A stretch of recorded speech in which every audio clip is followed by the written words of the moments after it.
Disclaimer: This channel does not promote any violent, harmful, or illegal activity. All contents provided. স্পষ্টতা সেটাই যেটা কাউকে কখনো হার্ট করে না, কিন্তু নিজের মতামত প্রকাশ হয়। কখনো স্পষ্টবাদিতা না।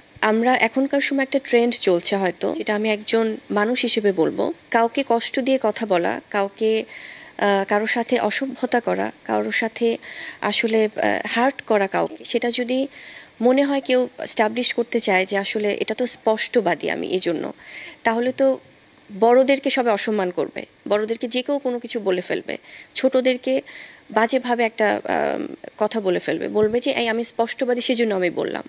So it's a very bad practice. স্পষ্টতা সেটাই যেটা কাউকে কখনো হার্ট করে না, কিন্তু নিজের মতামত প্রকাশ হয়। এবং আমার মনে হয় যে দিন শেষে আমরা সবাইকে সম্মান করি, স্পেশালি আমাদের আর্টিস্টদের জায়গা থেকে, কারণ এটা আমরা আমাদের বাইরেই আসলে খুব সুন্দর করে আমরা এটা একটা মেসেজ দিতে পারি।